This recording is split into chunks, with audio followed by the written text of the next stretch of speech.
Now let's talk about how America benefits or uses black genius but fears black power. Now, ask me why. Let's get into it. Something America will never admit publicly. America loves black genius, but America fears black power. And the reason is deeper than racism. It's historical, it's psychological, and it goes back to the very foundation of this country. Let me explain it. Now, black genius built America and they know it. What they created America, what created America's wealth? Let's get into it. Black labor, black innovation, black creativity, black resilience, everything from agriculture, music, sports, food, language, civil rights, trend settings, military breakthroughs, has black genius behind it. America knows this, which is why they harvest your creativity but resist your empowerment. Now, let's get into it. America profits from black talent. Look around. The industry that make billions, music, sports, entertainment, fashion, beauty, culture, all depends on black genius. Black Americans make the world want to be American. Your creativity is currency. Your influence is gold. Your culture is exportable. America knows it. And America also knows it can't survive culturally without you. But empowering you, that's where fear kicks in. Now let's talk about, another fear. America fears what black power could reshape. If black Americans had full power, several things would change immediately. Justice system reform, fair economic distribution, political accountability, true equality, cultural ownership, narrative control.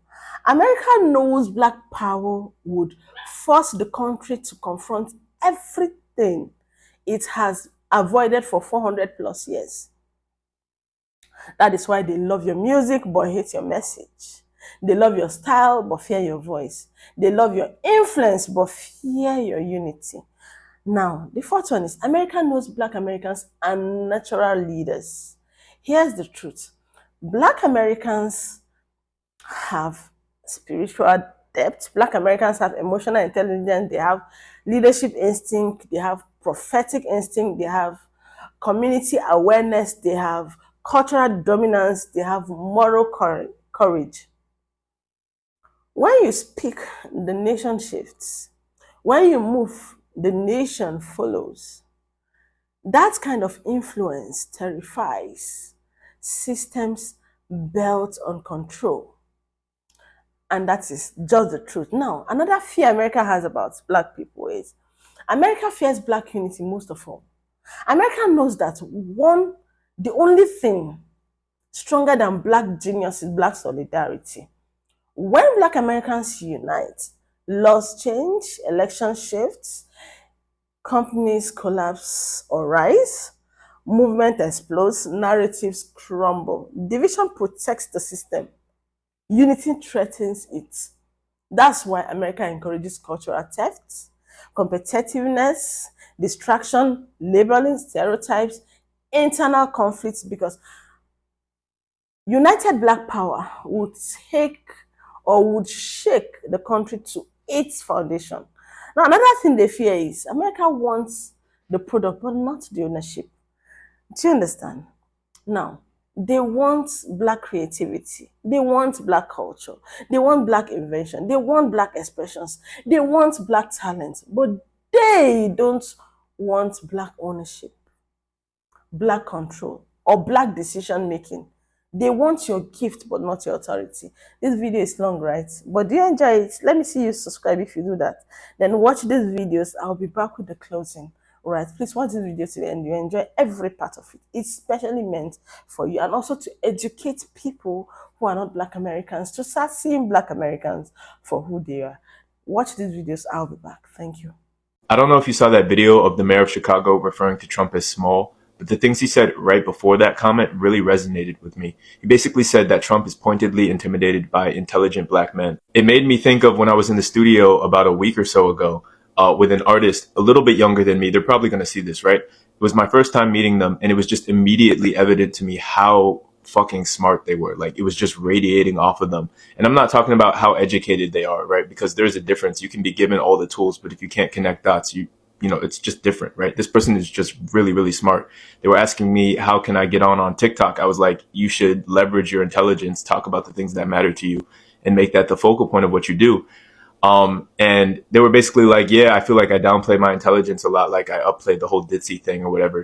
And I was just thinking about how normalized that is. Like, especially for black men, not ditzy maybe necessarily, but the idea of like downplaying our intelligence. And I really do feel like the most radical thing you can do as a black man is be fiercely and unapologetically intellectual. Like, because it really does intimidate people. Like, it's just on unapologetic, right? Like, however you speak, however you exist, show up in that way and bring your intellect with you.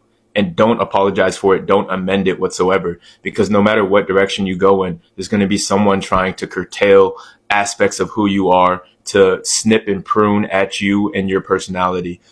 It's like if love and hate aren't truly opposites, but rather love and apathy are opposites, then respectability politics and what I'm describing are kind of like love and hate. Like, there are some similarities between the ways that the Black Panthers rolled around and the ways that these like talented 10th bourgeoisie black old money circles roll around, right? There's some similarity in terms of the pride that they carry themselves with. The only difference being that, like, you know, when you yank on the leash of these people in these bougie circles, it's connected to some white master who is determining what the lion does, right? So it's a defanged lion, as opposed to showing up in a room as just a lion that is self-determining and autonomous. And like, yeah, that's intimidating. I hope you're intimidated by it. And I think the thing is, like, because we're always perceived as like threats, there's a literal danger in showing up in a space and being intimidating. Like, that can be literally threatening to your life. I think most black men at some point have an experience that affirms that very pointedly. But in that way, I think it's radical in some ways, within reason and within the bounds of your own safety, to lean into that and be like, yeah, be intimidated. I'm him. And that's why I love learning about the Haitian Revolution, because like white supremacy constructs all of these narratives about us being physically superhuman, which justifies seeing us as a threat or using us as a resource for unpaid slave labor. White supremacy chooses to weave that into the cultural narrative. So when you show up in spaces where that's already floating in the air, where it's already kind of baked into the cultural zeitgeist, and then you choose to show up unapologetically intelligent, it intimidates the hell out of people. You might as well be a superhero. And I think that's fucking dope. Follow my logic. Red Lobster. And the young brother, the new CEO, Damala, something like that. He has a very traditionally African name, I believe, okay? And he's doing his, he's on his shit. They hired him for a reason. They hired him for two reasons. First and foremost, he's intelligent and he knows what he's doing. Second thing, he's young and he's black. And what he's doing is marketing towards us. Do we understand that? They're marketing towards the black community. So they were in bankruptcy. They hired that young brother to pull them out of bankruptcy, right? And now it's going to be black dollars that are going to actually pull them out of bankruptcy. He's restructuring, and he brought that motherfucking seafood boil, and he cheapened the drinks to what a lot of young black folks love. Now he even said, when they came out and said the spices wasn't enough because the cooks wasn't shit. That's all that boils down to. The chefs, the cooks. When he said seafood boil, they didn't know what the fuck they were doing. He listened to people saying it was bland. He ain't even go taste the shit. But it was a wonderful idea, right? Now they're adding more spices to the seafood boil. For who? Who complains about seasoning? Us. They're gonna use the black dollar to pull themselves out of bankruptcy and to turn Red Lobster around. That's how black folks have been used in this country for a very long time. And we complain about this shit, but we don't do what we're supposed to do, meaning stick together. Now we're sticking together with this brother, but he's working for a company that really don't give a fuck about us. They never catered to us. Red Lobster never catered to us. They are now because they broke and they need them black dollars and they know we spend on anything that we like or love. This is what we need to be mindful of when we get into economics, sticking together, ownership, gatekeeping. All of that is wrapped up in hiring that young black man. And remember now, they sent him on interviews long before the seafood boil, long before, I ain't gonna say long before, because it's all kind of close together, within months, right? But they sent him on interviews for marketing. Who did he market to? He marketed to us, and they know that.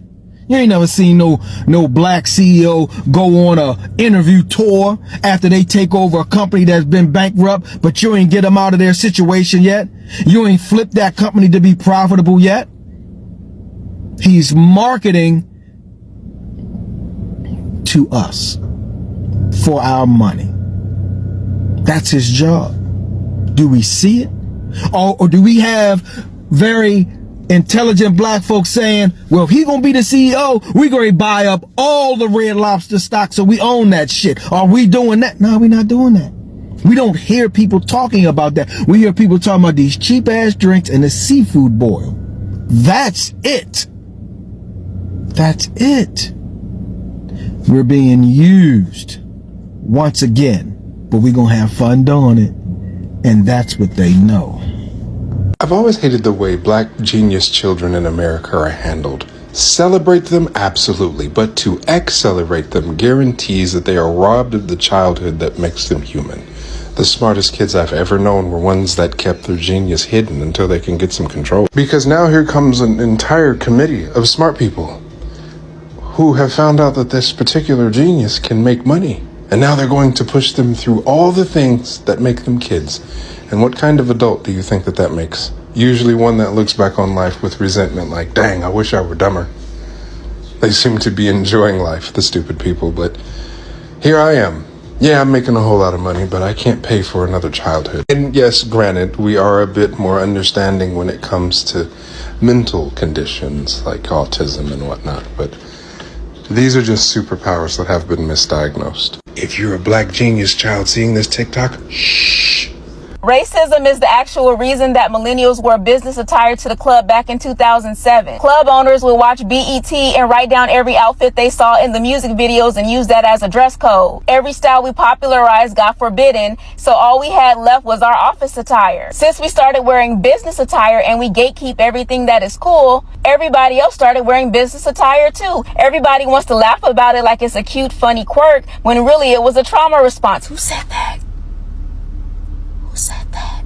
I keep seeing so many videos of black students graduating on my For You page and then celebrating after, and I love it. But I open the comments and everyone in there is being so weird, saying all sorts of really deeply disgusting things, and I will never understand why black joy threatens y'all so much, why you are so afraid and hateful towards it. Seeing people out here being like, they're not taking it seriously. Well, clearly they graduated, so they were taking stuff seriously. Allow them to be a little excited about their achievements, okay? I don't think that's that crazy. And also people being like, oh my gosh, this is why they don't achieve anything else. Black women are among the most educated in our country right now, okay? And the hardest working if you look at data. So I don't really think it's y'all's place to come out here and insult them for being excited about achieving things that a lot of other people in this country can't right now. They're not harming anyone. They're not even really disrupting anything because everyone else in the video is smiling and laughing too. But you guys are so determined to see black joy and black expression as some sort of dangerous activity that you can villainize, that you have taken that version in your mind and put it on to these literal kids, these literal young adults who are celebrating and expressing their excitement towards the next phase in their life. Y'all, please stop sharing this artwork. I know us and the 92%, we're really, really proud of ourselves. That's really, really cool. But this particular artwork is stolen. It is actually an AI-generated piece that is a direct copy of this art piece by Navi Robbins. Protecting our community also means protecting our artists, making sure that we not only support them, but we call out anybody who tries to imitate them. Pieces Pieces like these are important to document what is going on in the culture, and the impact of pieces like these document our exact sentiments as Black women. We are tired of being the workhorses. We are tired of performing advocacy for everybody else and not receiving that. We are tired of fighting for rights that other groups will gladly squander, while watching a lot of groups profit off of our actual civil rights fights and build off of our civil rights fights without even acknowledging us or any concern or care for our communities. And this image depicts that. The great step back. The taking of our capes and turning them into cozy blankets that we will enjoy and will keep us warm instead of us setting ourselves on fire to keep other people warm. So it's a double slap in the face when someone takes this image and images like it and turns it into AI rather than just supporting our artists. So again, if you see images like this, please do not share it, because for every image like this, there are brilliant works by artists like Navi Robbins that get copied. Not okay. Africans love to say Black Americans don't have culture, but because of their culture, a lot of these Africans are leaving Africa. They're running away from their culture. Let me explain to you. So I met this Kenyan man. Brother, why did you leave Kenya? And he was like, well, I have a son. So when the sons transition into manhood, they go through this tribal ritual. I'll say a ritual. I don't really know the right word. And they'll take a spear and do all these markings on the person's back to represent their transition into manhood. So he lift up the back of his shirt, and I seen all these markings, like from a spear though. Like, just imagine like Halloween pumpkins, like 100 of those though, but you just carving into them. Like, they literally carve in these tribal patterns all over their backs on weird, cultural, traditional stuff, right? And he was like, yeah, I couldn't let my son experience this pain because the pain was so intense that he still remembered the pain to this day. And I was like, well, isn't that your culture? He was like, yeah, it is my culture. And I was like, then why are you running away from it? And that's when the conversation ended. City police don't know about, because they have policemen in there. They don't let black people form anything without some policemen in there. And while I was in the black Muslim movement, many of the police who were sent to infiltrate us, they're black, would tell me, say, look, I'm a cop, but I have to come. They would tell me. I knew the Muslim movement was full of police. So don't you think anything is going down that they don't know about. The only thing that goes down is what they want to go down. And what they don't want to go down, they don't let it go down. But I'm not talking about Muslims just to make white people happy, because I don't believe in letting anyone use me against somebody else. I'm telling you these things because it has reached a point where I feel that black people in this country need to know what's going on. What's going on? What's going on? Now I'm damn back again. I got about another half hour before I start getting ready to go. But I want to make a video, and this one is going to be about black unity. Okay? Now, for my people, if y'all didn't know, a famous guy, very evil guy that created COINTELPRO, J. Edgar Hoover, which was LGBT, he said that the greatest threat to America is black unity. Let me say that again. The greatest threat to America is black unity. Not minorities, not a minority coalition, and all this other shit. He said black unity. Okay? And the reason why I want to make this video about black unity is because while we're online and we're making these videos and we're addressing comments and we're wasting time having these, conversations with outsiders, pretty much, foreign people, about who we are, what we should do, what we can and can't do, is stupid. You understand what I'm saying? It's stupid. And it's, quite frankly, a waste of black time. Yes, it is. Why is it a waste of black time? I'll tell you why. I can give you quite a few reasons. Because their hopes and dreams are not your hopes and dreams. Okay, their aspirations are not your aspirations. Okay, their goals are not your goals. Okay, how they see the world and how you view the world are two different things. You know what I'm saying? Matter of fact, how they view racism and how you view racism are different. So that's why I say it is a waste of time to talk, address, and even have conversation with these people, because we will never agree. I say it again, we will never agree. And that's fine. You know what I'm saying? But for my people, Black American people, y'all creating these posts, y'all having these lives because y'all want to have these blank, empty discussions that lead to nowhere, when you should be having these dang old lives and discussions to bring more black people together, to get everybody on the same page. That's what the goal is. Okay, and the reason why I said the greatest threat to America is black unity is because that should be the #1 goal.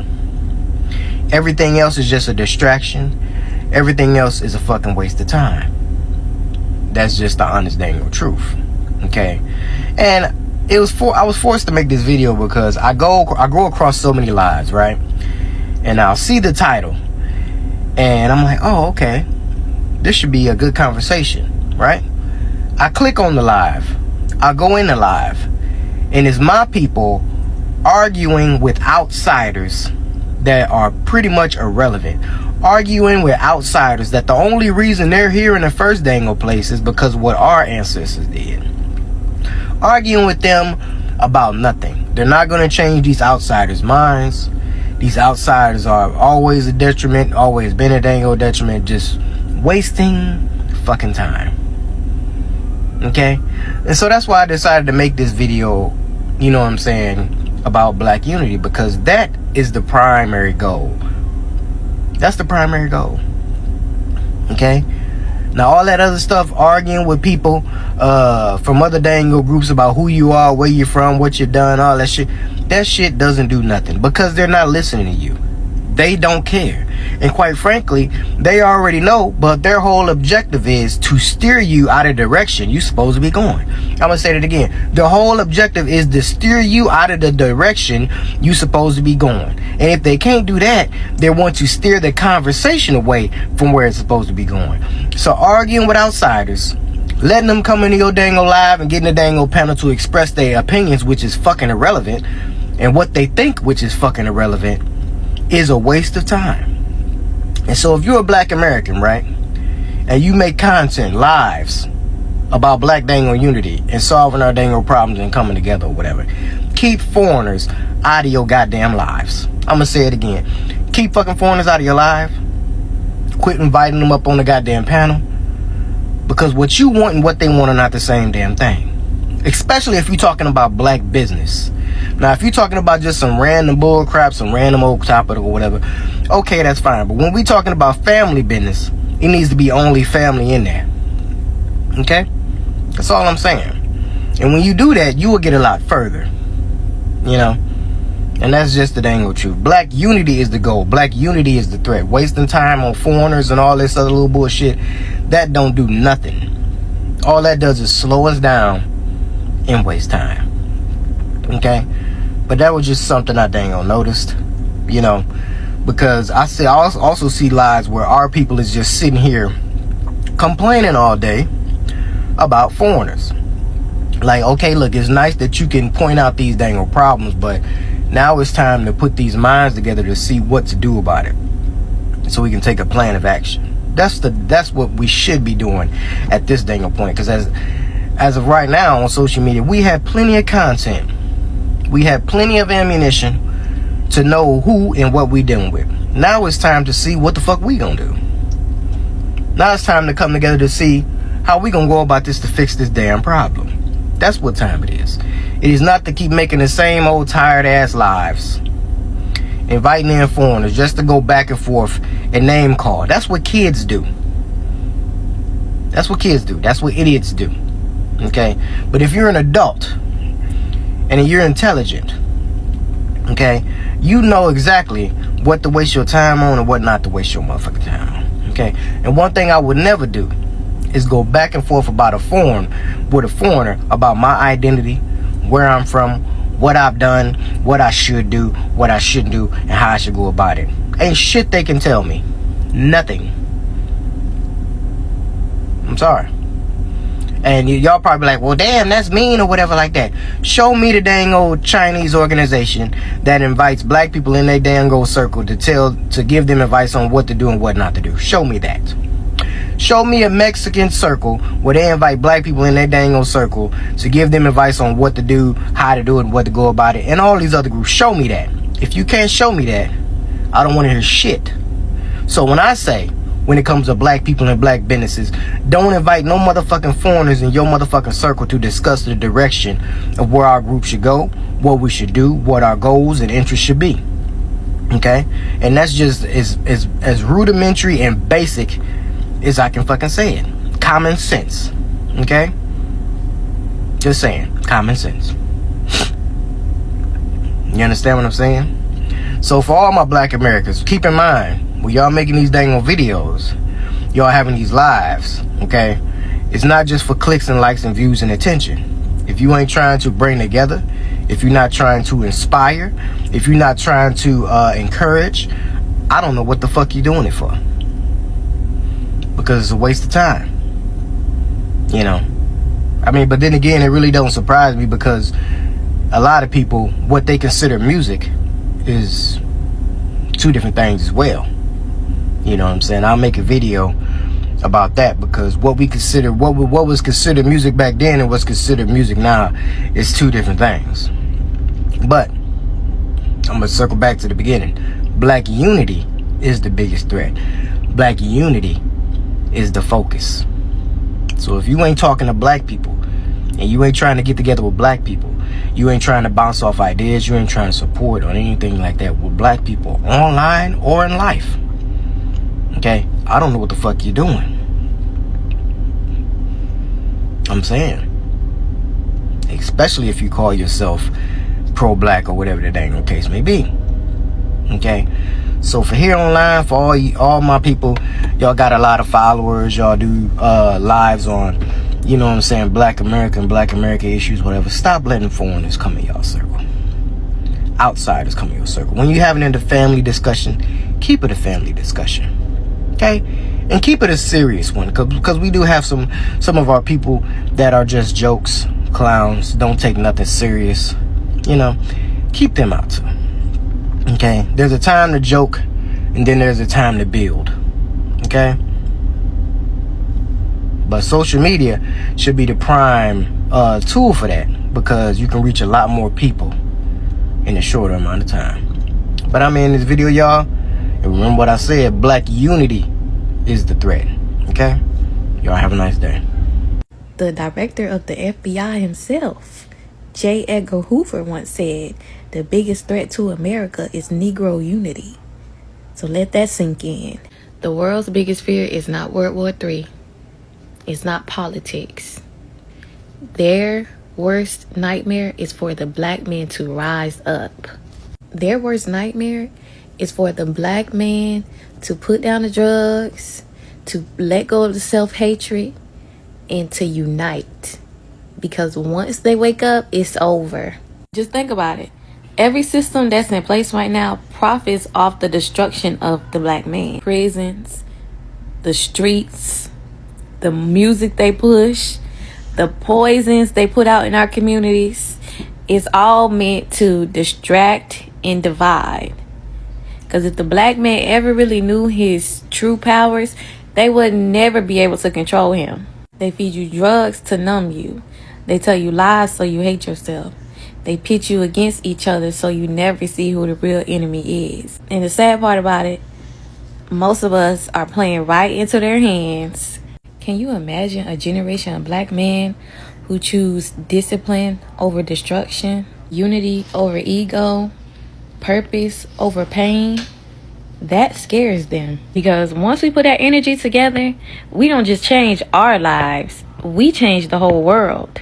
So you gotta ask yourself, are you gonna keep feeding into their plan, or are you gonna wake up and become the worst nightmare that they prayed would never come true? The biggest threat to the American empire isn't China, Russia, it isn't what's going on at the borders. The biggest threat to the American tyrannical supremacist empire is a unified black community. Why did the FBI murder Fred Hampton? Because J. Edgar Hoover said the Black Panther Party represents the greatest threat to the internal security of the United States. Fred Hampton was a prominent leader of the Black Panther Party who was attracting a lot of people. When he was out there saying, I am a revolutionary, and getting crowds of people to say, I am a revolutionary. Well, that's enough democracy right now. You're dead. So the key takeaway here is what should be prioritized on every black man and black woman's mind today in 2024, 2025, and so on and so forth, should be the unification of this community. If you are not a sellout. Now, all that clout, entertainment, all of that trying to prioritize fun over doing the hard things first is going to have to stop if you all are serious about moving forward, healing, and fixing the issues in this community. We cannot fix not now issue if we do not prioritize the unification between black man and black woman. We can't fix not now issue if we don't stop black men cannibalizing each other in these streets. We can't fix not now issue if we cannot heal from the trauma caused from black man to black woman and black woman to black man. We can't fix not now issue if we gonna duck and dodge responsibility and accountability for all the ways that we have self-destructively destroyed our own community. Yeah, we know who's at the root. We know who's at the root of the issue. We know who's at the root of the issue globally for why all of the other countries and continents can't thrive the way they should. But we have to take accountability for what's happening now, for the fact that we maintain our own self-destruction today. And it will only be when we take that accountability and responsibility that we will begin to put action in place to move forward and fix the issues that we have. You all seek and obsess over solutions. That's all I've ever given.